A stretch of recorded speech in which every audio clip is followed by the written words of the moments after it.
Di sebuah desa sunyi, berdiri tanah wakaf masjid yang sejak dulu dikenal angker dan tak seorang pun berani mengusiknya. Namun keserakahan seorang dukun santet legendaris bernama Ki Siantang membuatnya nekat menantang larangan itu. Dengan ilmu hitam mematikan, ia berusaha menjadikan tanah tersebut pusat pesugihan besar. Ia tak tahu, tanah itu dijaga oleh marbot tua bernama Pak Kodir, pewaris perjanjian gaib dengan 99 penjaga kubur yang sakral. Pertarungan pun pecah, hujan darah turun, jeritan bumi terdengar, bahkan mayat-mayat bangkit dari kubur. Hingga akhirnya, Ki Siantang ditemukan tewas mengenaskan, tubuhnya terkubur separuh di tanah, wajah membusuk dengan mata melotot, seolah melihat sesuatu yang tak bisa dilupakan. Inilah kisah horor nyata tentang benturan ilmu hitam dan ilmu kubur putih, yang hingga kini masih jadi misteri di tanah larangan. Assalamualaikum warahmatullahi wabarakatuh. Selamat datang di channel Cerita Serem. Sebelum lanjut cerita, tulis sholawat dulu di komentar ya, agar kelak kita mendapatkan syafaat di akhirat nanti, amin. Di sebuah desa tua bernama Karangjati, ada sebidang tanah yang selalu jadi bahan bisik-bisik warga. Tanah itu luasnya tak seberapa, hanya sekitar setengah hektar, letaknya persis di samping masjid tua yang menjadi pusat kegiatan warga desa. Tetapi, meski berada di tengah keramaian, tanah tersebut dibiarkan kosong, hanya ditumbuhi pohon-pohon besar berakar menjuntai, semak belukar, dan deretan makam tua yang nisannya sudah miring dimakan waktu. Warga menyebutnya sebagai tanah larangan. Julukan itu bukan tanpa sebab.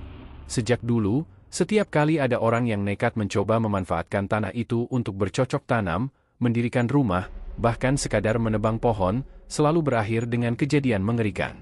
Konon, seorang petani pernah mencoba menanam jagung di pinggir tanah itu. Awalnya tanamannya tumbuh subur, bahkan lebih cepat dari biasanya. Namun menjelang panen, ia jatuh sakit. Tubuhnya kurus kering, kulitnya mengelupas seperti terbakar dari dalam. Tak lama, ia meninggal dengan cara yang tak wajar, matanya melotot, mulutnya terbuka seakan ingin menjerit. Bertahun-tahun kemudian, seorang pemuda mencoba menebang salah satu pohon besar di tanah itu. Kayunya rencananya dijadikan bahan bangunan rumah. Tapi malapetaka datang, gergaji yang ia gunakan patah, dan beberapa hari kemudian tubuh pemuda itu ditemukan lenyap setengah. Bagian bawahnya terkubur di dalam tanah, hanya tubuh bagian atas yang tampak, wajahnya penuh ketakutan. Sejak saat itu, warga makin yakin bahwa tanah itu memang dihuni oleh sesuatu yang tak bisa dijelaskan. Mereka percaya tanah larangan itu punya penunggu. Ada yang bilang dijaga makhluk halus, ada pula yang yakin tanah itu adalah gerbang gaib peninggalan zaman kerajaan. Namun, tak seorang pun tahu pasti. Semua hanya berani menebak, sambil menjaga jarak dari tanah tersebut. Jika lewat di malam hari, warga selalu memilih jalan memutar daripada harus melewati sisi tanah larangan itu. Satu-satunya orang yang berani mendekat hanyalah seorang lelaki tua bernama Pak Kodir. Dialah marbot masjid yang berdiri persis di samping tanah larangan tersebut. Sehari-harinya ia sederhana, membersihkan masjid, menyiapkan tikar sholat, mengumandangkan azan, dan menjaga ketenangan rumah ibadah itu. Pak Kodir dikenal pendiam, jarang ikut nimbrung dalam obrolan warga, apalagi bergurau. Tetapi setiap malam, tanpa pernah absen, ia terlihat berjalan sendirian menuju area makam tua yang berada di dalam tanah larangan itu. Orang-orang yang kebetulan melihat mengaku merinding.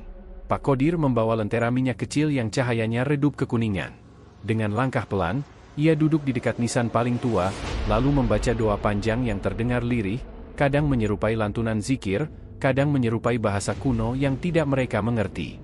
Anehnya, meski ia begitu sering duduk di sana, tak pernah sekalipun ia tertimpa malapetaka seperti orang-orang sebelumnya. Warga desa beranggapan Pak Kodir memang bukan orang sembarangan. Ada yang bilang ia keturunan juru kunci tanah wakaf masjid sejak zaman leluhur, ada pula yang percaya ia punya perjanjian khusus dengan penjaga gaib tanah larangan itu. Namun, Pak Kodir sendiri tak pernah membicarakannya. Bila ada yang bertanya, ia hanya tersenyum tipis, lalu melanjutkan pekerjaannya seolah tak ada yang istimewa. Semakin lama, aura tanah larangan itu makin terasa berat. Warga sering mendengar suara-suara aneh saat malam. Ada suara orang menangis lirih, suara gamelan kuno yang samar, bahkan jeritan panjang seperti orang disiksa. Beberapa anak muda yang nekat mencoba membuktikan kebenaran kisah itu dengan duduk di tepi tanah larangan, akhirnya pulang dalam keadaan ketakutan. Mereka mengaku melihat bayangan hitam berwujud manusia tanpa kepala berjalan di antara makam. Sejak saat itu, tak ada yang berani coba-coba lagi. Namun, Ketakutan warga justru membuat tanah larangan itu semakin menarik bagi orang-orang yang haus kekuasaan. Bagi mereka yang mendalami ilmu hitam, tempat seperti itu adalah ladang energi besar, bisa dimanfaatkan untuk tujuan jahat. Dan itulah yang kelak menarik perhatian seorang dukun santet paling ditakuti di tanah Jawa, Ki Siantang. Tapi sebelum kedatangannya, kehidupan desa Karangjati berjalan tenang, walau dihantui rasa takut. Semua warga tahu, tanah larangan itu bukan sekadar mitos. Ia adalah batas antara dunia manusia dan dunia gaib, dijaga oleh kekuatan tak kasat mata yang sudah ada sejak ratusan tahun lalu. Hanya Pak Kodir yang tahu betul rahasia besar di balik tanah itu. Pak Kodir seringkali mengingatkan orang-orang muda di desa, dengan suara berat dan serius. Tanah itu bukan milik kita. Itu tanah wakaf, sudah dijaga sejak dulu kala. Jangan pernah mengusiknya, karena bukan kita yang akan berurusan, melainkan nyawa kalian sendiri. Kata-kata itu membuat bulu kuduk berdiri. Tidak ada yang berani membantah. Bagi warga, ucapan Pak Kodir adalah titah. Mereka percaya lelaki tua itu lebih tahu apa yang sebenarnya tersembunyi di bawah tanah yang gelap itu. Malam demi malam berlalu, desa tetap dalam rutinitas. Tetapi bayangan tanah larangan selalu membayang di benak mereka. Banyak yang yakin, cepat atau lambat, akan ada orang dari luar yang mencoba menantang kekuatan gaib di sana. Dan ketika itu terjadi, bencana pasti akan datang. Dan benar saja, dari kejauhan, kabar mulai menyebar. Nama Ki Siantang, dukun santet legendaris, mulai terdengar di telinga warga Karangjati. Ia dikenal kejam, haus darah, dan punya reputasi menghabisi nyawa orang hanya dengan sehelai rambut atau sejumput tanah. Tak ada yang bisa melawan ilmunya. Dan kini, tujuan berikutnya adalah tanah larangan di samping masjid tua, tempat yang bahkan orang desa sendiri tak berani menyentuhnya. Mereka tak tahu apa yang akan terjadi, tapi satu hal pasti, bila Ki Siantang benar-benar datang, pertarungan gaib terbesar yang pernah disaksikan desa itu akan dimulai. Nama Ki Siantang sudah lama bergaung di telinga masyarakat Jawa. Ia dikenal bukan sekadar dukun santet, melainkan legenda kegelapan. Dari mulut ke mulut, cerita tentang kehebatannya beredar. Ia bisa menumbangkan musuh hanya dengan menuliskan namanya di atas daun pisang, bisa membuat keluarga satu kampung jatuh sakit dengan hanya menancapkan jarum ke boneka jerami, dan bisa memutuskan nyawa seseorang tanpa harus hadir di hadapannya. Tidak ada yang berani menantang Ki Siantang, karena kabarnya, siapapun yang berani melawan akan mati dalam keadaan mengenaskan. Ki Siantang hidup menyendiri di pedalaman. Rumahnya berupa padepokan kecil di tengah hutan, jauh dari pemukiman warga. Namun meski bersembunyi, namanya tetap harum di telinga orang-orang yang haus kekuasaan. Banyak pejabat kotor, juragan kaya, hingga para pengusaha tamak yang datang padanya untuk meminta pesugihan, agar harta mereka berlipat ganda dengan cepat. Sebagai gantinya, tumbal manusia dikorbankan, entah itu keluarga sendiri, anak kecil, atau orang tak bersalah yang dipilih secara acak. Itulah reputasi Ki Siantang, kejam, haus darah, dan tak mengenal belas kasihan. Namun, seberapapun besar kekuatannya, ada satu hal yang selalu ia cari, tanah yang bisa menjadi pusat kekuatan pesugihan. Menurut keyakinannya, dukun sepertinya tak bisa hanya bergantung pada ilmu yang dibawa dalam tubuh, tapi juga membutuhkan tempat dengan energi besar sebagai titik kumpul. Padepokan yang ia bangun di dalam hutan sudah mulai kehilangan daya. Ia butuh tempat baru, tempat yang bisa menampung ribuan arwah sebagai pasukan gaib, tempat di mana ia bisa menanam kekuatan hitam yang akan mengakar selama puluhan bahkan ratusan tahun. Kabar tentang tanah larangan di desa Karangjati sampai ke telinganya melalui salah satu muridnya. Sang murid bercerita tentang sebidang tanah kosong yang tak pernah digarap, meski subur. Katanya, siapapun yang berani mengusik, akan mati dengan cara mengenaskan. Bagi warga desa, itu kutukan. Tapi bagi Ki Siantang, itu tanda, tanah itu adalah lahan sempurna untuk menjadi pusat pesugihan besar. Kalau benar begitu, berarti tempat itu punya energi gaib paling murni. Tepat sekali untuk rencana kita, gumam Ki Siantang, matanya berkilat di balik kerutan wajah tuanya. Malam itu juga, ia menyalakan dupa hitam di padepokannya. Bau menyengat menyebar ke segala penjuru, memanggil makhluk-makhluk tak kasat mata. Di hadapannya, muncul sosok-sosok menyeramkan, jin bertubuh tinggi, perempuan berambut panjang dengan wajah rusak, dan bayangan hitam yang tak berbentuk. Ki Siantang menanyakan satu hal kepada mereka, apa benar tanah itu dijaga? Salah satu makhluk gaib itu menjawab dengan suara serak seperti parutan besi. Tanah itu bukan tanah biasa. Ada perjanjian lama di sana. Perjanjian darah dengan arwah-arwah sakral yang disebut penjaga kubur. Mereka jumlahnya banyak, tidak bisa kau hitung dengan jari. Kau boleh mencoba, tapi nyawamu taruhannya. Qi Xiantang hanya terkekeh. Baginya, tidak ada yang bisa mengalahkan kekuatan santet hitam yang ia miliki. Kesombongannya sudah terlalu tinggi, dan itu pula yang membuatnya yakin bisa menaklukkan tanah larangan tersebut. Keesokan harinya, kabar aneh mulai beredar di desa Karangjati. Ada orang asing yang terlihat masuk desa, berpakaian serba hitam, dengan tatapan tajam yang membuat bulu kuduk meremang. Warga desa hanya bisa saling berbisik, karena mereka tahu siapa orang itu. Qi Xiantang telah datang. Sejak kedatangannya, suasana desa berubah drastis. Langit sering mendung meski matahari bersinar terik. Angin dingin berhembus setiap malam, membawa aroma busuk seperti bangkai. Anak-anak kecil menangis tanpa sebab, hewan ternak menolak makan, dan sumur-sumur warga tiba-tiba berisi air merah pekat. Semua itu diyakini sebagai pertanda, Qi Xiantang sudah mulai bekerja. Warga panik, namun tak ada yang berani menentang. Mereka hanya punya satu harapan, Pak Qodir. Lelaki tua itu, meski pendiam, dipercaya punya rahasia besar tentang tanah wakaf masjid. Dialah satu-satunya yang terlihat tenang, meski orang lain mulai kehilangan kewarasan karena ketakutan. Malam pertama sejak kedatangan Qi Xiantang, beberapa warga mengaku melihat cahaya merah melayang dari arah padepokan sementara yang ia dirikan di ujung desa. Cahaya itu bergerak ke arah tanah larangan. Mereka yang menyaksikan langsung berlari pulang, tak berani menoleh lagi. Esok paginya, kabar lebih mengerikan datang. Salah satu pemuda desa ditemukan mati di sawah, tubuhnya membengkak seperti dipenuhi racun. Anehnya, di tanah dekat mayatnya, terlihat bekas telapak kaki yang berjumlah banyak, seolah ada puluhan orang mengelilinginya. Padahal tak seorang pun melihat siapa yang ada di sana malam sebelumnya. Semua orang makin yakin, Qi Xiantang benar-benar mengincar tanah larangan itu. Tapi yang mereka tak tahu, rencana Qi Xiantang bukan hanya untuk menguasai sebidang tanah. Ia berniat menjadikan tempat itu sebagai pusat pesugihan terbesar di tanah Jawa, mengikat arwah-arwah gelap, dan menjadikannya kerajaan gaib yang tak tertandingi. Pak Qodir, yang mendengar kabar kedatangan Qi Xiantang, hanya diam. Tetapi malam itu, ia duduk lebih lama di makam tua, membaca doa-doa panjang. Tatapannya serius, wajahnya kaku, seakan ia tahu sesuatu yang belum diketahui orang lain, pertarungan besar akan segera dimulai. Dan benar saja, ketika bulan malam itu menggantung penuh di langit, Qi Xiantang mulai menyalakan dupa hitamnya, melancarkan santet pertamanya ke tanah larangan. Ia belum tahu bahwa langkahnya itu adalah awal dari kehancurannya sendiri. Malam itu, langit desa Karangjati tampak berbeda. Awan hitam menggantung berat, seolah menekan atap-atap rumah warga. Angin kencang bertiup, membawa aroma busuk yang menusuk hidung. Anjing-anjing kampung menggonggong bersahut-sahutan, ayam-ayam berkokok tak tentu arah, dan suara burung hantu terdengar nyaring dari pohon beringin di tanah larangan. Semua tanda itu membuat warga resah, sebab mereka tahu, Qi Xiantang sedang mulai bergerak.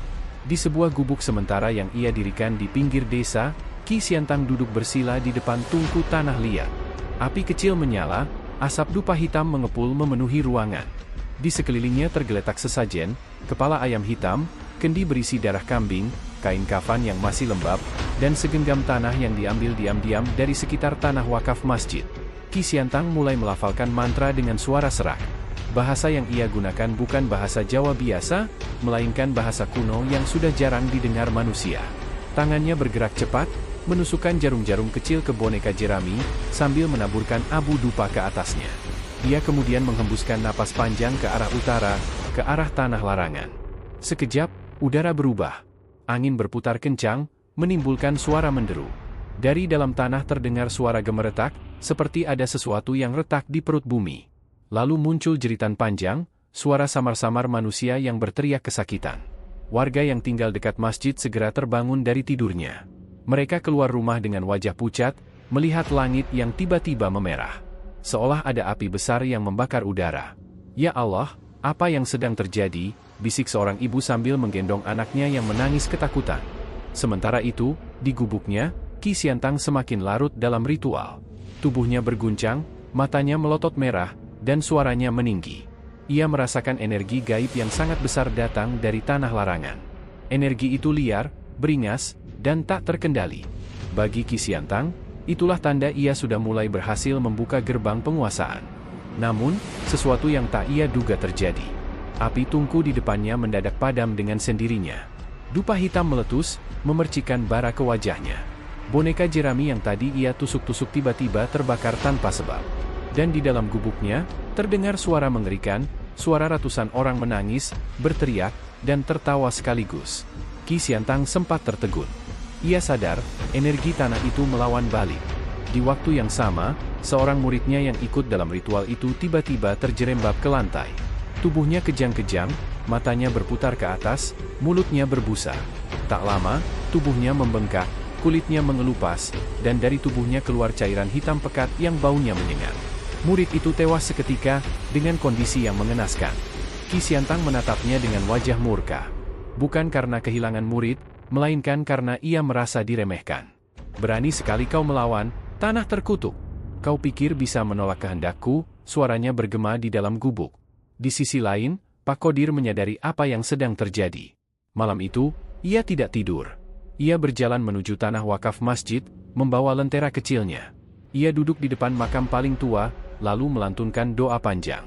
Suaranya tenang, tapi tegas, seperti orang yang sedang berbicara langsung dengan arwah-arwah yang tak terlihat. Dan benar saja, dari balik bayangan pohon-pohon besar, tampak sosok-sosok samar menyerupai manusia mulai muncul. Jumlahnya banyak, berbaris rapi, seakan menunggu perintah. Itulah 99 penjaga kubur, arwah sakral yang dilatih sejak zaman kerajaan untuk menjaga tanah wakaf dari gangguan dunia luar. Mereka bukan hantu biasa. Mereka adalah roh-roh pilihan, diikat dalam perjanjian gaib, dan setia pada satu tujuan, melindungi tanah itu dari siapapun yang berniat jahat. Ketika doa Pak Qodir mengalun, arwah-arwah itu bergerak. Suara jeritan yang terdengar dari perut bumi semakin keras, tetapi kali ini berbeda. Jeritan itu berubah menjadi pekikan perang, seolah arwah-arwah penjaga sedang bersiap menghadapi serangan Qi Xiantang.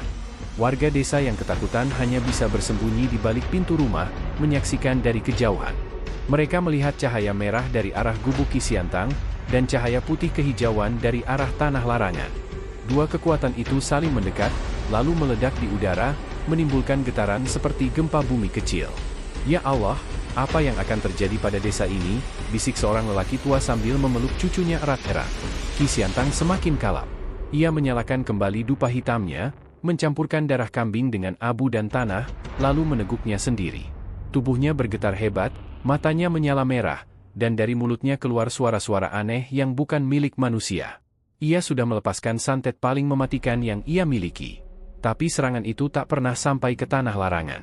Semua energi hitam yang ia hembuskan justru memantul, berbalik arah, menghantam tubuh murid-muridnya sendiri. Satu persatu dari mereka tumbang, tewas dengan cara mengenaskan, ada yang lehernya patah mendadak, ada yang dadanya meledak, ada pula yang tubuhnya membeku seperti es. Qi Xiantang terperanjat. Ia tak menyangka tanah itu punya kekuatan yang mampu menolak santetnya. Ia belum tahu bahwa lawan yang sebenarnya bukan sekadar tanah kosong atau arwah gentayangan, melainkan perjanjian gaib dengan 99 penjaga kubur, sesuatu yang bahkan tidak bisa ia kendalikan. Malam itu, desa Karangjati benar-benar mencekam. Langit tetap memerah hingga menjelang subuh, suara-suara jeritan gaib terus terdengar, dan bau anyir darah menyelimuti udara. Warga tidak ada yang tidur, semua terkurung ketakutan di dalam rumah masing-masing. Namun, di tengah semua itu, Pak Qodir tetap tenang.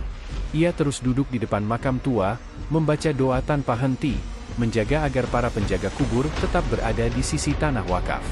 Ia tahu, ini baru permulaan. Qi Xiantang tidak akan menyerah begitu saja. Dan pertarungan sesungguhnya baru akan dimulai. Malam itu, desa Karangjati diselimuti suasana yang tidak biasa. Bulan purnama menggantung penuh, tapi cahayanya terlihat pucat, seolah kehilangan sinarnya. Udara dingin menusuk tulang, dan angin berdesir membawa bau anyir yang samar, bau yang bagi sebagian warga mirip dengan darah basi. Tidak ada suara jangkrik, tidak ada kokok ayam. Hanya kesunyian yang menekan, seakan seluruh alam menahan napas. Di tanah wakaf masjid yang sejak lama dijaga Pak Qodir, mulai terjadi keganjilan. Batu-batu nisan di pemakaman itu tampak bergetar pelan, seolah ada sesuatu dari bawah tanah yang berusaha keluar. Beberapa warga yang nekat melongok dari jauh mengaku mendengar suara rintihan, jeritan lirih seperti orang disiksa. Suara itu bukan datang dari satu makam, melainkan dari puluhan makam sekaligus, berpadu menjadi paduan suara yang mencekam. Qi Xiantang, dukun santet legendaris yang sudah menetapkan niat untuk menguasai tanah itu, berdiri di sebuah gubuk tua yang ia jadikan pusat ritual. Gubuk itu hanya berjarak 20 langkah dari batas tanah wakaf.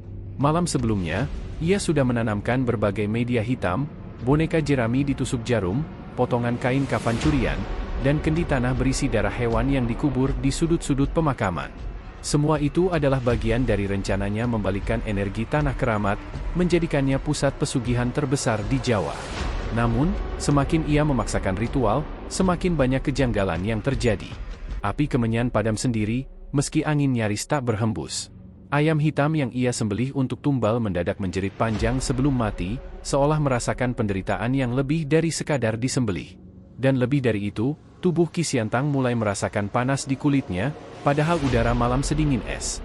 Ia tahu, sesuatu sedang menolak kehadirannya.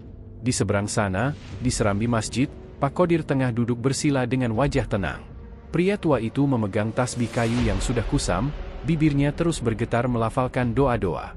Sejak muda, ia sudah mengemban tugas menjaga tanah wakaf itu, mewarisi amanah dari leluhurnya yang dulu adalah abdi kerajaan. Bukan sekadar marbot masjid biasa, Pak Qodir adalah penghubung antara dunia manusia dengan para penjaga gaib yang bersemayam di area pemakaman. Ya Allah, lindungi tanah ini dari tangan kotor, gumamnya lirih, lalu ia hentikan sebentar tasbihnya. Matanya menatap ke arah makam yang berderet rapi di halaman masjid. Dari tanah yang basah, terdengar jelas suara dentuman kecil, seperti sesuatu yang menghantam dari bawah. Satu persatu nisan bergetar, dan tanah di sekitarnya retak halus. Beberapa warga yang kebetulan masih terjaga di rumah masing-masing, ketakutan bukan main. Mereka melihat cahaya merah menyemburat dari tanah makam, seperti bara api yang tersembul dari perut bumi. Anak-anak kecil menangis histeris, anjing-anjing kampung melolong tanpa henti. Semua tahu, ini bukan gejala alam biasa, ini pertanda perang gaib. Ki Siantang, yang mengira semua itu tanda bahwa energinya mulai berkuasa, justru semakin percaya diri. Ia membuka ikat kepala hitam yang selalu menjadi ciri khasnya, lalu menancapkan keris pusaka ke tanah. Ia membaca mantra dengan suara bergetar, memanggil pasukan jin hitam yang selama ini menjadi pengikut setianya. Di balik tubuhnya, bayangan hitam raksasa mulai tampak samar-samar, dengan mata merah menyala seperti bara. "Bangkitlah! Hancurkan semua penjaga yang menghalangiku!" teriaknya. Namun saat itu juga, suara jeritan yang sebelumnya lirih dari perut bumi berubah menjadi pekikan melengking. Tanah bergetar keras, dan dari setiap pusara keluar asap putih pekat yang menggumpal menjadi sosok-sosok samar. Inilah mereka, 99 penjaga kubur, arwah sakral yang dilatih sejak zaman kerajaan. Wajah mereka pucat, sebagian masih memakai pakaian perang kuno, sebagian lain mengenakan kain kafan yang masih menempel di tubuh. Mata mereka kosong, tapi auranya memancarkan kekuatan yang luar biasa. Salah satu penjaga, yang berbadan tinggi dengan wajah separuh hancur, melangkah paling depan. Tangannya memegang tombak berkarat, tapi ujungnya menyala dengan cahaya putih. Ia mengangkat tombak itu ke arah gubuk Ki Siantang. Saat tombak itu diarahkan, bayangan hitam raksasa di belakang Ki Siantang seketika meringkuk, menjerit keras seperti terbakar. Ki Siantang terkejut. Tidak mungkin! Kekuatan sebesar ini, dari mana datangnya? Wajahnya memerah, keringat bercucuran. Ia mencoba melanjutkan mantranya, tapi suara dari perut bumi semakin keras, seperti ribuan orang yang menjerit kesakitan bersamaan. Sementara itu, Pak Qodir di serambi masjid tak berhenti melafalkan doa. Semakin kencang jeritan dari tanah, semakin cepat pula doa yang ia ucapkan. Kedua tangannya bergetar, tapi matanya tetap terpejam.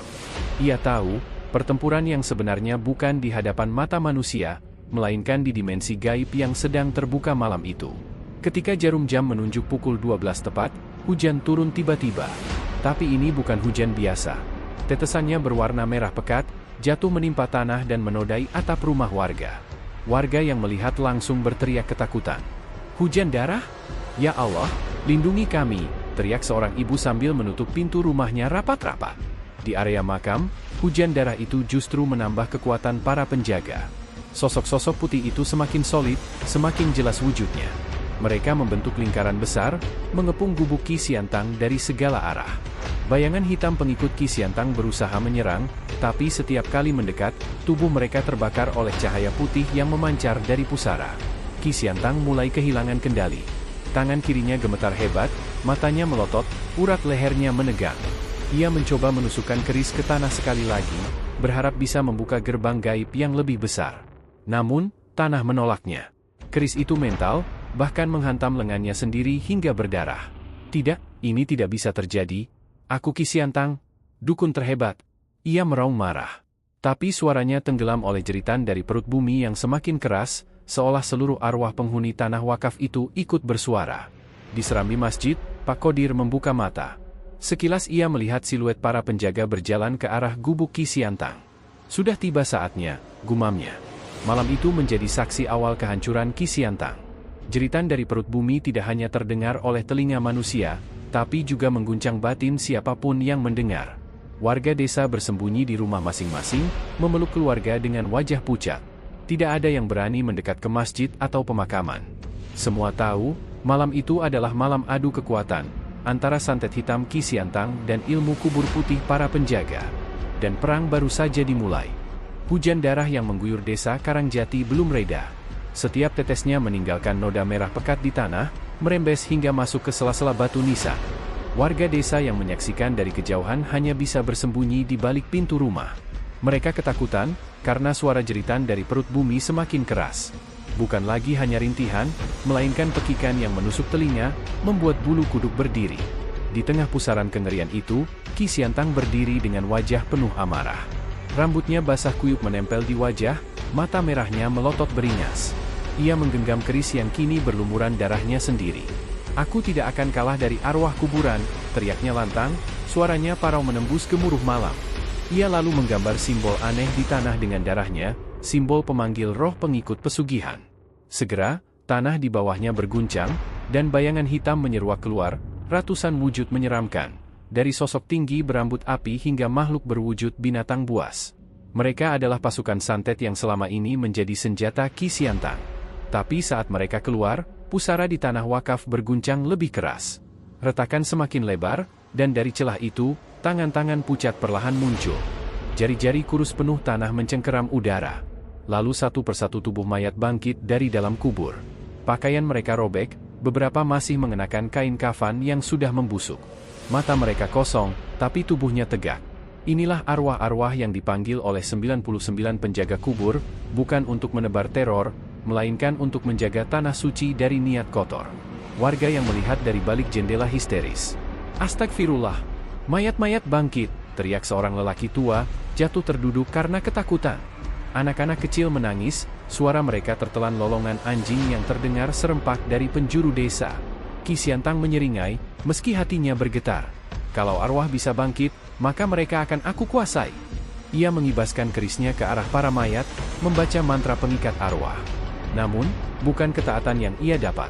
Begitu mantranya selesai, salah satu mayat melompat dengan kecepatan yang tak masuk akal. Tangannya mencengkeram leher Qi Xiantang, membuat sang dukun terbatuk keras. Bau busuk menusuk hidungnya, sementara wajah mayat itu meleleh seperti lilin terbakar. Qi Xiantang melepaskan diri dengan susah payah, menusuk mayat itu dengan keris. Tubuh mayat itu hancur, tapi dari tanah muncul dua mayat lain menggantikan. Mereka bergerak kaku, tapi matanya kosong penuh cahaya putih. Jumlah mereka bertambah setiap menit, hingga halaman pemakaman dipenuhi ratusan mayat yang berjalan pelan, mengepung gubuk Qi Xiantang. Pak Qodir masih berada di serambi masjid, wajahnya pucat namun tetap teguh. Doa-doa terus mengalir dari mulutnya, membuat cahaya samar memancar dari kubah masjid. Cahaya itu menjalar ke arah makam, memperkuat arwah-arwah penjaga. Dalam batinnya, ia tahu malam ini adalah ujian besar. Ya Allah, jangan biarkan tanah wakaf ini ternoda, ucapnya dengan lirih. Qi Xiantang semakin terdesak. Pasukan santetnya mulai dihancurkan satu persatu oleh mayat yang bangkit. Bayangan hitam yang menyerang dari udara terbakar oleh cahaya putih yang menyembur dari mata para penjaga. Setiap kali satu bayangan lenyap, jeritan panjang menggema di udara, membuat Qi Xiantang merasakan sakit di dadanya. Ikatan batinnya dengan pasukan gaib melemah drastis. Tidak mungkin, mereka hanyalah mayat. Kenapa bisa sekuat ini? Qi Xiantang meraung, wajahnya berubah pucat pasi. Ia sadar, kekuatan yang sedang dihadapinya bukan sekadar roh penasaran, melainkan arwah terlatih yang sejak zaman kerajaan dipersiapkan khusus untuk menghadapi makhluk hitam seperti dirinya. Salah satu dari 99 penjaga kubur maju. Sosoknya tinggi besar, mengenakan jubah putih lusuh dengan sorot mata yang menusuk. Ia mengangkat tangannya, dan seketika seluruh mayat yang bangkit berhenti bergerak. Lalu, dengan satu teriakan panjang, mereka menyerbu pasukan santet Qi Xiantang dengan kekuatan luar biasa. Tubuh mayat-mayat itu melompat, mencabik, menghantam bayangan hitam hingga tercerai-berai. Suara pertempuran gaib bergema seperti perang ribuan pasukan di alam tak kasat mata. Warga desa hanya bisa mendengar dentuman keras, jeritan panjang, dan tanah yang terus bergetar. Seolah bumi di bawah mereka sedang menjadi arena peperangan. Beberapa orang pingsan karena ketakutan, sementara yang lain hanya bisa berzikir lirih di dalam rumah. Qi Xiantang kini sendirian. Tubuhnya gemetar, darah bercucuran dari mulutnya. Ia mencoba kabur, tapi setiap langkahnya terasa berat. Tanah seakan menolak pijakannya, membuat kakinya tenggelam sedikit demi sedikit. Ia menancapkan keris untuk bertahan, tapi tanah tetap menariknya ke bawah. Pak Kodir membuka mata, menatap langsung ke arah Qi Xiantang dari kejauhan. Inilah balasan untuk kesombonganmu, Xiantang, suaranya berat, bercampur antara iba dan ketegasan. Qi Xiantang menjerit, tubuhnya kini terperangkap hingga pinggang. Ia menghentakkan tangannya, memanggil sisa-sisa pengikut gaibnya. Tapi yang muncul hanyalah wajah-wajah mayat dengan mata putih yang menatap tanpa ampun. Mereka mendekat perlahan, sementara tanah di bawah kaki Qi Xiantang terus menelan tubuhnya sedikit demi sedikit.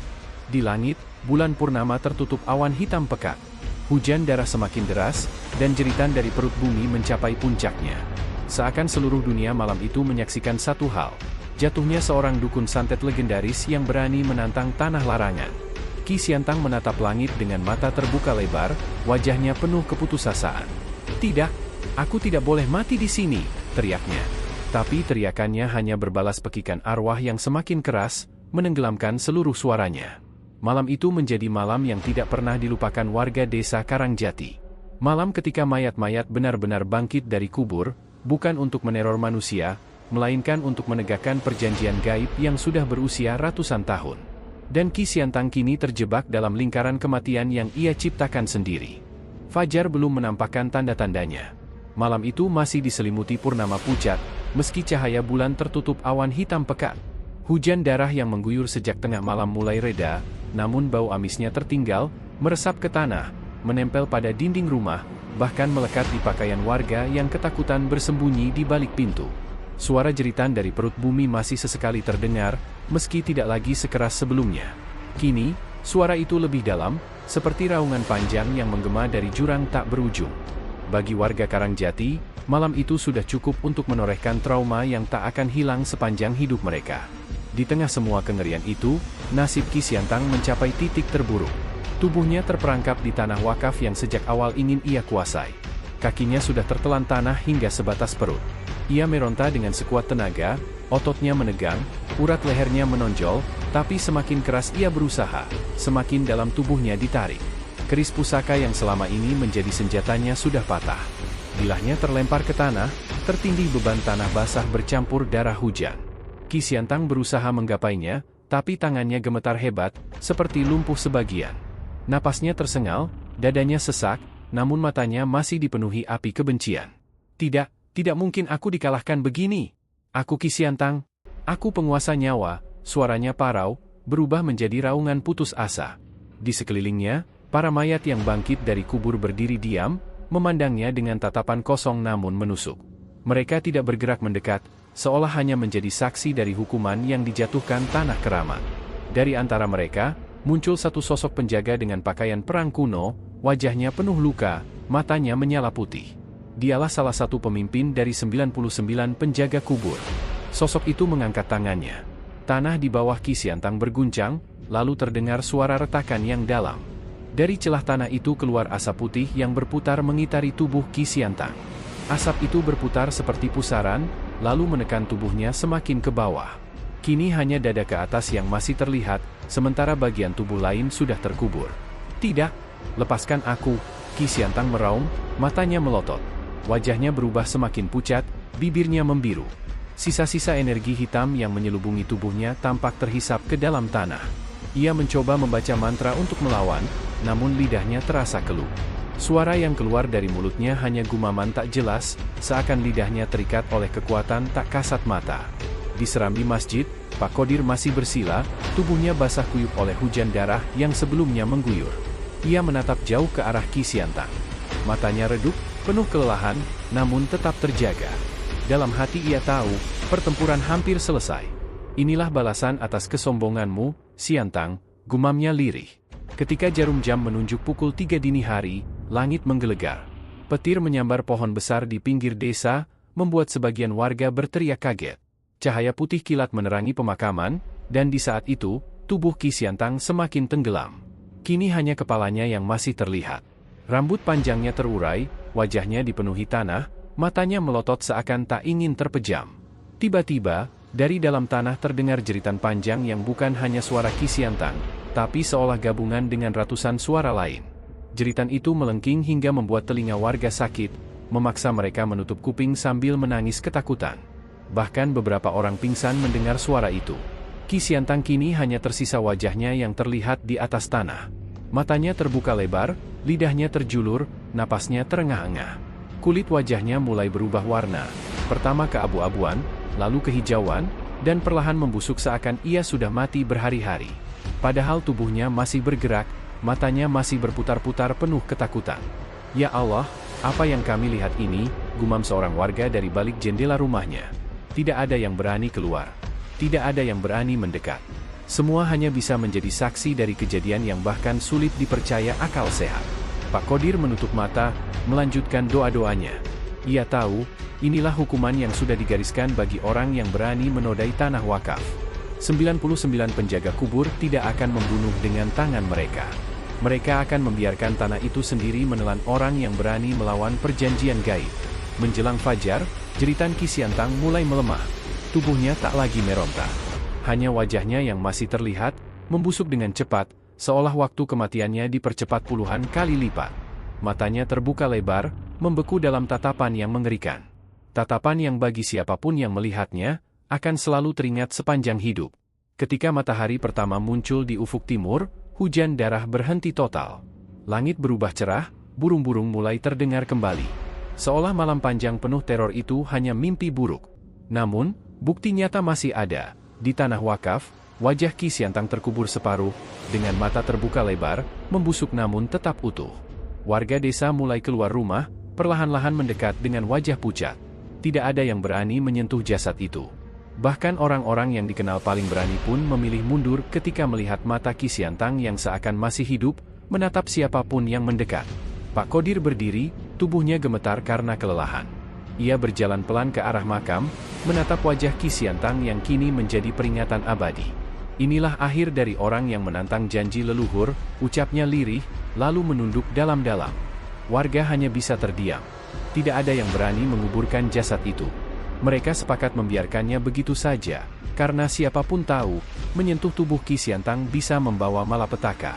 Sejak hari itu, wajah Qi Xiantang yang terkubur separuh di tanah menjadi legenda kelam Karangjati.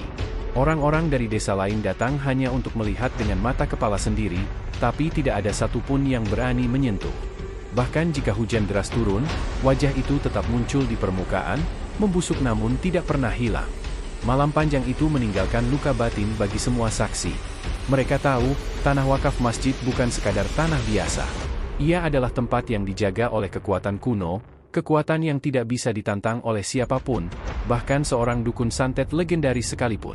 Dan Qi Xiantang, yang dahulu dikenal kejam, kini hanya tinggal wajah membusuk di tanah larangan. Sebuah peringatan bagi siapapun yang mencoba mengusik apa yang bukan miliknya. Malam itu, purnama hampir penuh. Langit tampak jernih meski hawa desa dusun Karangjati terasa begitu berat, seakan-akan udara membawa bisikan ancaman. Warga tidak berani keluar rumah, pintu-pintu terkunci rapat, lampu minyak padam lebih awal. Semua tahu, malam ini Qi Xiantang sedang mempersiapkan santet terakhirnya. Ilmu hitam pamungkas yang katanya bisa memutus ikatan antara arwah penjaga kubur dengan tanah wakaf masjid. Jika berhasil, tanah itu akan menjadi miliknya, dan pusat pesugihan besar bisa ia dirikan di sana. Namun, ia tidak pernah benar-benar tahu siapa yang sedang dihadapinya. Bukan sekadar seorang marbot tua pendiam bernama Pak Qodir, melainkan pewaris sebuah perjanjian gaib yang sudah ada sejak zaman kerajaan. Perjanjian antara manusia saleh dengan 99 penjaga kubur, arwah sakral yang dilatih berabad-abad untuk menjaga tanah wakaf dari tangan kotor manusia tamak. Qi Xiantang duduk bersila di dalam bilik kecil yang dipenuhi dupa hitam. Di hadapannya, sebuah kendi berisi darah ayam cemani bergoyang pelan, seakan ada sesuatu yang hidup di dalamnya. Ia membaca mantera panjang dengan suara serak. Sesekali matanya terpejam, lalu terbuka dengan sorot merah menyala. Suara jangkrik di luar mendadak hilang, digantikan dengan pekik burung hantu yang bertengger di pohon waru dekat gubuknya. "Aku akan patahkan ikatanmu, Qadir," gumamnya dengan nada penuh kebencian. Tangannya menengadah, jari-jarinya kaku, lalu tiba-tiba mencakar udara seolah hendak merobek sesuatu yang tak kasat mata. Dari kendi darah itu muncul asap hitam pekat, bergulung, lalu melesat ke arah barat, ke tanah wakaf masjid. Di waktu yang sama, Pak Qadir sedang duduk di serambi masjid. Usianya memang sudah senja, namun matanya tidak pernah kehilangan kewaspadaan. Di sampingnya, sebuah tongkat kayu tua dengan ukiran huruf-huruf Arab tampak berkilau diterpa cahaya bulan. Ia tahu, malam ini adalah ujian terbesar dari hidupnya sebagai penjaga. "Ya Allah, jika ini ujungnya, jadikan hamba perisai bagi tanah MU," bisiknya lirih. Ketika asap hitam itu sampai di tanah wakaf, bumi bergetar keras. Rumput kering berdesis seolah terbakar, dan dari dalam kuburan terdengar suara rintihan panjang, seperti suara manusia yang dicekik. Warga yang bersembunyi di balik dinding rumah masing-masing mendengar itu dengan jelas. Anak-anak menjerit ketakutan, sementara orang tua hanya bisa menutup telinga sambil komat kamit membaca doa. Lalu, tiba-tiba sebuah jeritan pecah dari dalam tanah. Jeritan panjang, melengking, terdengar seperti ratusan mulut yang berteriak bersamaan. Tanah berguncang, batu nisan bergeser, dan beberapa makam tua merekah seperti hendak memuntahkan isinya. Namun, justru dari situlah kekuatan Pak Qadir bangkit. Ia menancapkan tongkat kayunya ke tanah, lalu menutup mata. Dalam sekejap, bayangan 99 sosok mulai muncul satu persatu di sekeliling makam. Mereka tidak menyerupai hantu menyeramkan, melainkan arwah berwajah pucat, mengenakan pakaian sederhana zaman kerajaan. Mata mereka kosong, tapi tubuh mereka tegak seperti prajurit yang siap menghadapi perang. "Bangkitlah, wahai penjaga tanah suci. Malam ini adalah malam ujian. Jangan biarkan tanah ini dikuasai oleh tangan najis," ucap Pak Qadir dengan suara lantang. Arwah-arwah itu mengangguk tanpa kata. Tubuh mereka bergerak pelan, membentuk lingkaran di sekitar tanah wakaf. Dari mulut mereka keluar lantunan doa panjang, namun terdengar seperti gemuruh petir yang terbungkus kabut. Ki Siantang merasakan perlawanan itu. Wajahnya berubah tegang, urat di lehernya menonjol, dan darah keluar dari hidungnya. Tapi bukannya berhenti, ia justru semakin kalap. "Kalau begitu, kalian semua akan kukubur hidup-hidup bersama Qadir," teriaknya. Ia meneteskan darahnya sendiri ke kendi. Seketika, tanah di sekitar makam retak, lubang besar menganga, seperti perut bumi terbuka, menelan beberapa nisan tua. Dari dalam retakan itu keluar asap hitam yang lebih pekat, membentuk sosok raksasa tanpa wajah, tubuhnya penuh belatung, tangannya panjang menjulur hendak meraih arwah penjaga. Warga yang mengintip dari jauh melihat itu. Sebagian pingsan, sebagian lagi berteriak histeris. Mereka menyadari malam ini bukan lagi sekadar perang ilmu, melainkan kiamat kecil di desa mereka. Namun, Pak Qadir tetap duduk tenang. Bibirnya bergetar cepat membaca ayat suci. Tongkatnya bergetar, lalu dari tanah keluar cahaya putih menyilaukan. Cahaya itu melingkupi seluruh makam, menahan tangan raksasa hitam yang hendak meraih. Jeritan arwah-arwah terdengar semakin kencang, tapi kali ini bukan jeritan ketakutan, melainkan jeritan perang. Pertempuran gaib pun dimulai. Asap hitam menjerat, cahaya putih menebas. Jeritan mengguncang malam, hujan turun deras bercampur merah seolah langit meneteskan darah. Burung gagak beterbangan panik, anjing desa menggonggong tak henti-henti. Ki Siantang merasakan tubuhnya semakin berat. Asap hitam yang ia kendalikan mulai terpecah-pecah dihantam cahaya putih. Tubuhnya gemetar, wajahnya memucat, tapi ia masih menolak kalah. "Aku tidak bisa dihentikan oleh seorang marbot tua," suaranya menggema, separuh terdengar seperti manusia, separuh lagi seperti binatang buas. Di tanah wakaf, Pak Qadir mengangkat tongkatnya tinggi-tinggi. "Kembalilah kalian pada asalmu. Jangan biarkan kegelapan ini menguasai tanah Allah." Cahaya putih dari tongkatnya meledak seperti kilatan petir. Sosok raksasa hitam merong keras sebelum hancur menjadi debu, sementara asap pekat lenyap disapu angin. Namun, dampaknya membuat bumi bergetar lebih hebat, seolah-olah perang itu baru mencapai puncaknya. Warga yang menjadi saksi malam itu hanya bisa menangis. Mereka tahu, Pak Qadir sedang mempertaruhkan nyawanya. Tak ada seorang pun yang berani keluar rumah untuk menolong, sebab mereka juga paham, ini adalah urusan dua kekuatan kuno, di luar jangkauan manusia biasa. Suara jeritan tanah wakaf masih bergema sampai menjelang tengah malam. Beberapa mayat bangkit dari kuburnya, bukan sebagai hantu, melainkan sebagai prajurit arwah yang ikut melindungi tanah itu.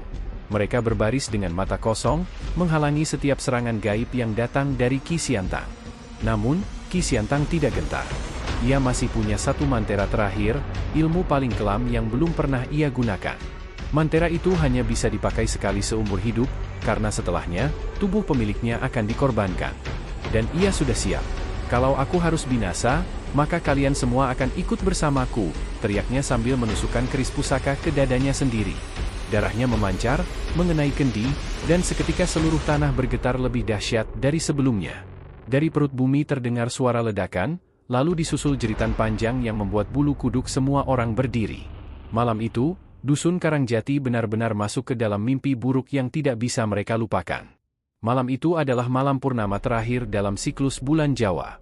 Sejak sore, langit di atas Dusun Karangjati tampak ganjil. Matahari tenggelam terlalu cepat, dan ketika malam turun, bulan purnama menggantung dengan cahaya pucat kehijauan, seolah-olah dilumuri racun. Warga desa menutup pintu dan jendela rapat-rapat. Tak seorang pun berani menyalakan lampu. Mereka tahu, malam ini akan menjadi akhir dari segala pertempuran yang telah menghantui tanah wakaf masjid. Di tanah lapang dekat masjid tua, Pak Qodir sudah bersiap. Tubuhnya ringkih, wajahnya pucat, tapi sorot matanya tetap teguh.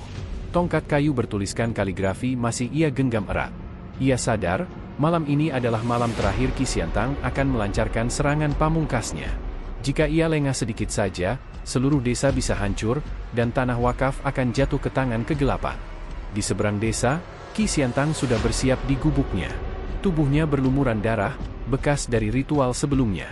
Matanya merah, wajahnya menghitam, seakan-akan separuh tubuhnya sudah bukan manusia lagi. Ia tahu hidupnya tak akan lama, tapi ia juga tahu bahwa pesugihan yang ia dambakan hanya bisa lahir dari pengorbanan paling besar. Di hadapannya, keris pusaka Kiai Blambangan tergeletak di atas sesaji. Ujungnya masih berlumuran darahnya sendiri. Dengan suara serak, ia melantunkan mantera panjang, memanggil makhluk-makhluk dari lapisan gaib paling bawah. Udara mendadak membeku, dan dari kendi hitam keluar asap pekat membentuk wajah-wajah menyeramkan. Datanglah, ikut aku menguasai tanah itu, lawan para penjaga kubur, bisiknya dengan nada penuh dendam. Lantai gubuknya bergetar, dan dari bawah tanah muncul tangan-tangan kurus penuh luka, merangkak keluar. Mereka adalah arwah penasaran yang dipaksa menjadi pasukan Qi Xiantang. Jumlahnya puluhan, bahkan ratusan, dan semuanya melangkah ke arah tanah wakaf. Di tanah wakaf, Pak Qodir duduk bersila di antara makam. Di sekelilingnya, arwah 99 penjaga kubur sudah berbaris rapi. Wajah mereka pucat, mata kosong, namun tubuh mereka memancarkan aura putih yang menenangkan. Mereka bukan hantu, melainkan prajurit gaib yang sudah disiapkan berabad-abad untuk melindungi tanah ini. Pak Qodir membuka matanya perlahan. Ia mendengar gemuruh langkah dari kejauhan, pasukan arwah Qi Xiantang sedang menuju ke arah mereka. Angin berhembus kencang, pohon-pohon bergoyang liar, dan tanah bergetar seakan-akan ada ribuan kaki yang menghentakkan bumi bersamaan. Malam ini akan jadi penentu, gumamnya lirih. Ia menancapkan tongkatnya ke tanah. Seketika, cahaya putih menyebar melingkari seluruh area makam, membentuk pagar gaib. Suara lantunan doa terdengar dari mulutnya, diikuti oleh gema aneh yang seolah keluar dari batu nisan, rumput, bahkan dari udara itu sendiri. Benturan dua kekuatan pun dimulai. Pasukan arwah Qi Xiantang menerjang pagar gaib, melolong seperti binatang lapar. Mereka menubruk, mencakar, menggigit, tapi tubuh mereka terbakar oleh cahaya putih. Suara jeritan mereka menggema, membuat bulu kuduk warga berdiri dari balik pintu rumah. Namun, Qi Xiantang tidak berhenti. Dari kejauhan, ia menusukkan keris pusakanya ke tanah, membuat bumi di tanah wakaf merekah. Retakan besar muncul di tengah kompleks kuburan, dari dalamnya keluar asap hitam pekat yang lebih ganas. Asap itu merambat, mencoba merusak pagar gaib Pak Qodir. Pak Qodir mengerahkan seluruh tenaganya. Bibirnya bergerak cepat membaca doa, keringat bercucuran, napasnya berat. Wajahnya pucat, tapi matanya tetap menatap lurus. Ia tahu, jika ia menyerah, maka semua selesai. Pertarungan berlangsung berjam-jam. Hujan deras tiba-tiba turun, tapi air yang jatuh berwarna merah gelap. Seolah-olah langit pun ikut menangis darah. Warga desa yang mengintip dari celah jendela menjerit, sebagian pingsan, sebagian lain hanya bisa berdoa tanpa henti. Di tengah hujan darah itu, kilatan cahaya putih dan gulungan asap hitam saling berbenturan. Suaranya seperti petir meledak berkali-kali. Batu nisan beterbangan, tanah berhamburan, dan suara jeritan arwah bercampur menjadi satu. Pak Qodir mulai kehabisan tenaga. Tangannya gemetar, tubuhnya hampir roboh. Namun, saat ia hendak jatuh, sebuah cahaya putih muncul dari tongkatnya, lebih terang dari sebelumnya. Cahaya itu memanggil sesuatu yang lebih besar, arwah leluhur pertama yang membuat perjanjian gaib tanah wakaf. Sosok itu muncul dalam wujud raksasa berwajah manusia tua, berjubah putih, matanya kosong, namun auranya begitu kuat. Ia berdiri di belakang Pak Qodir, menatap langsung ke arah pasukan Ki Siantang. Jeritan menggema ketika arwah leluhur itu melangkah. Satu hentakan kakinya membuat puluhan arwah hitam hancur menjadi debu. Ki Siantang terkejut. Tubuhnya gemetar, matanya terbelalak. Ia sadar, ini adalah kekuatan yang tak bisa ia hadapi. Namun, nafsu dan kesombongan membuatnya tak berhenti. Ia mengangkat kerisnya tinggi-tinggi, lalu berlari menuju tanah wakaf. Saat ia sampai, tanah tiba-tiba menelannya hingga separuh tubuh. Ia menjerit, berusaha melepaskan diri, tapi semakin meronta, semakin dalam tubuhnya tertarik. Wajahnya memucat, lalu mulai membusuk dengan cepat, seolah-olah dagingnya dimakan tanah itu sendiri. Matanya terbuka lebar, membeku dalam ekspresi ketakutan yang tak terlukiskan. Seolah ia melihat sesuatu yang begitu mengerikan sebelum ajal menjemputnya. Jeritannya menggema, lalu tiba-tiba berhenti. Sunyi. Ketika hujan darah reda, warga desa memberanikan diri keluar. Mereka menemukan tubuh Ki Siantang tertanam separuh di tanah wakaf. Kepalanya miring, matanya melotot, wajahnya membusuk, dan keris pusakanya patah di sampingnya. Tak seorang pun berani menyentuhnya. Bahkan, ketika beberapa orang mencoba mendekat, tanah di sekitar jasadnya langsung bergetar, memuntahkan bau busuk menyengat. Akhirnya, jasad Ki Siantang dibiarkan begitu saja.